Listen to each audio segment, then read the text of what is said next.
Hey, it's Bob Duffy here, and I want to show you the updated version of the Intel Stable Diffusion plugin for GIMP. GIMP, if you're not aware, is a free application for doing photo editing very similar to Photoshop. And Intel has a plugin that's available. Essentially, it is Stable Diffusion running inside of GIMP. So you put in those text prompts, and it'll go ahead, process it, and kick out an image. So what I'm going to do now is run you through an installation process, clean, from start to finish. And then we'll jump into GIMP and we'll give it a go. Okay, so let's walk through the installation process of the GIMP plugin. You're going to want to first go to github.com/intel/openvino-ai-plugins-gimp, and then that'll bring you to this page here. And then there are some handy dandy instructions down here under the installation steps. You should be aware though that there are some prerequisites. You'll need to have GitHub Desktop installed so you can run Git commands from your Windows command prompt. And you're also going to need Python installed. So with those two things already done, you're good to go. So to get going, follow these steps on the left from 1 to 4. Now, I've installed this before, so if you're like me and you have a previous iteration of this, what I suggest you do first is go to the file browser, then navigate to your user profile directory. If you already installed this, you should see 2 folders there. You should see this GIMP env3 folder. You will also see this Open Vino AI plugins GIMP folder. If you don't have these, don't worry, skip this step. But if you have them, then you're going to want to delete or rename these. Now, I'm on Windows 11, so this may look a little bit different to you guys. So let me go ahead and rename this. I'm going to name it to, let's say, 6.22 because that's the date. Okay, and then let me rename this one. I'll do the same thing, 6.22, but I'll preserve the name on this one. If you prefer, you can delete rather than rename. I rename just in case because I want to revert to what I had before. Okay, with that done, we've got a clean state and we can start the clone process. So go over here and the first step says run this command. You do this in the command prompt. So open up a command window, then paste in that command and hit return. That's going to start the process of cloning this. This is going to take a bit. It will download a bunch of stuff, all the stuff over here. So everything that's part of this repo is going to get downloaded onto your computer. I'll let that take some time and then we'll come back. And when it's done, we'll do the install. Okay, it looks like it went ahead and pulled everything over. So now I have that repo on my side. But I forgot a first step here. I forgot installing GIMP, which I had already done. So the GIMP versions are linked here. These are experimental versions of GIMP, so choose either. But .14 might be the latest version, so you may want to install that one. All right, so now what we want to do is run this command. So copy it here, and then you'll want to then also go into the command prompt and then paste it. So paste it here, and then that's going to start a long install process. All right, so hit return, and there we go. So it's moving along on that. But before we skip ahead, you can see that I refreshed my directory here. You can now see I have a new GIMP env3 directory as well as that other directory we had renamed. With them back in place, we're at least directionally moving to where we need to go. Okay, so it's asking if we want to continue setting up models for all the plugins. Now I'm going to say yes. Okay, how about the letter Y? Yes. Yes.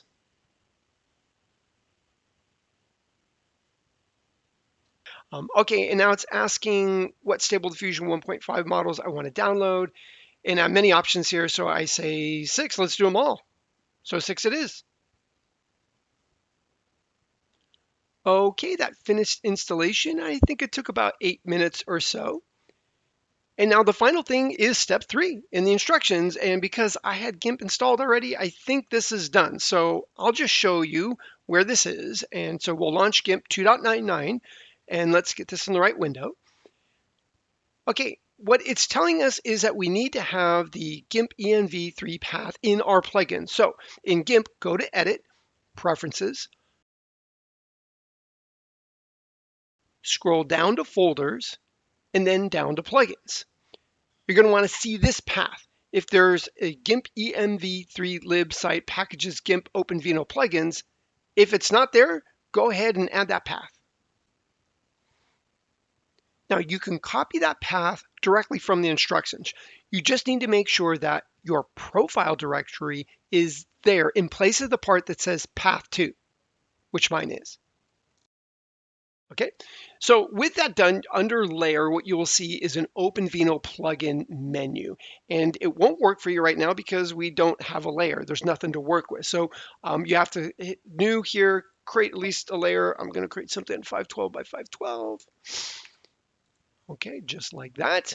And then I can go under here and I can go to Stable Diffusion, which should open up a window here.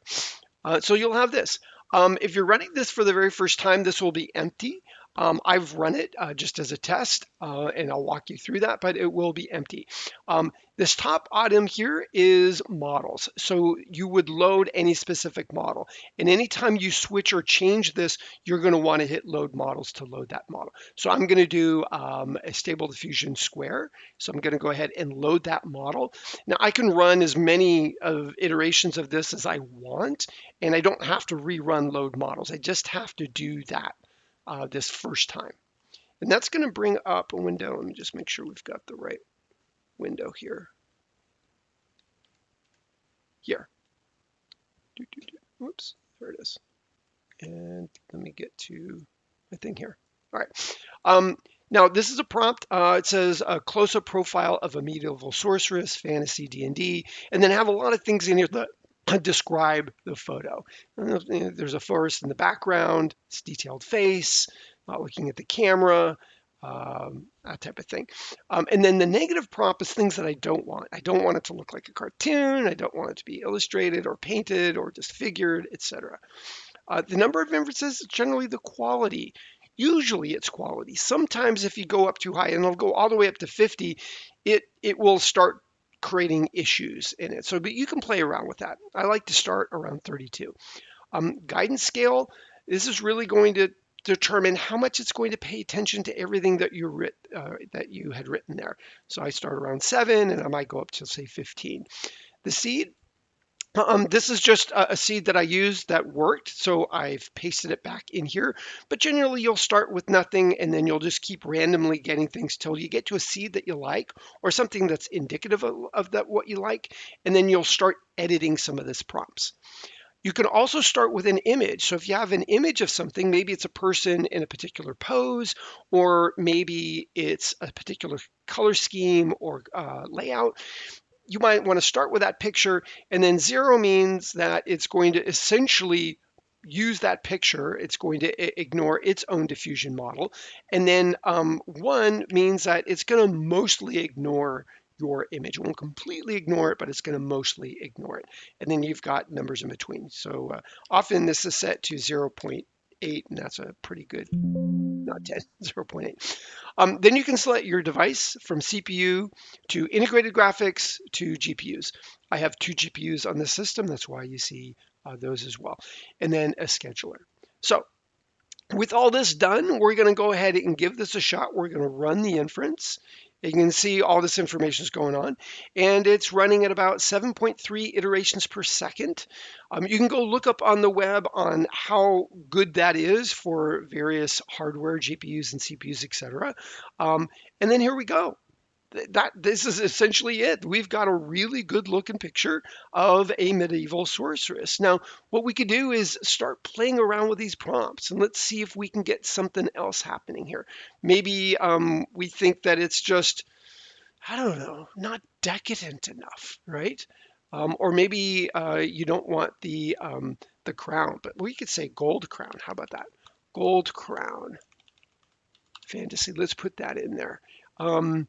And let's go ahead and run the inference again and see if it changes it. Sometimes it doesn't, sometimes it does. That's why you do these iterations. All right, completely different picture, and that doesn't look like a really good image, for what we're looking for. That doesn't look, it looks like it's part of a play or something. Maybe it's a school play. But other things to do is maybe just take away the seed. Let me go back here, and I will now remove the seed. We will go random. We'll see what it comes up with, and we will run the inference and see what we get. Okay, that looks a little bit better. Maybe this is more of what I want. Maybe the eyes are a little bit wonky. So maybe what if I, bring up the quality a little bit? And let's go ahead back over here to layers. Let's go there. I'm going to bring this up to 50. And I'm going to say gold crown ornate clothes. How's that? All right. See what happens when we run this one. And I could increase the guidance scale as well if I want it to pay more attention to what it is that I'm typing. Let's see what happens. Okay, wow, that is fantastic. What a difference that is. Now we have very ornate clothes. Yes, and this is our medieval sorceress. I could add things like sword or different things like that, or full body image in order to get maybe a different look to this, or I could start with an image that might have a particular layout and use that. But there you go. This is Stable Diffusion running for you. And like I said, you can do this in portrait, you can do it in landscape, you can do different resolutions. You can run it on CPU, integrated graphics, GPUs. It will run on Intel Arc, which is what I'm running here. And have fun with it. And if you'd like, go to the Insiders Discord. We've got a gallery there and we've got an AI art section. So that's at discord.gg/Intel. We'd love to see your work and talk about Stable Diffusion and generative art. So with that, I'm Bob Duffy. Until next time, I'll see you on Discord.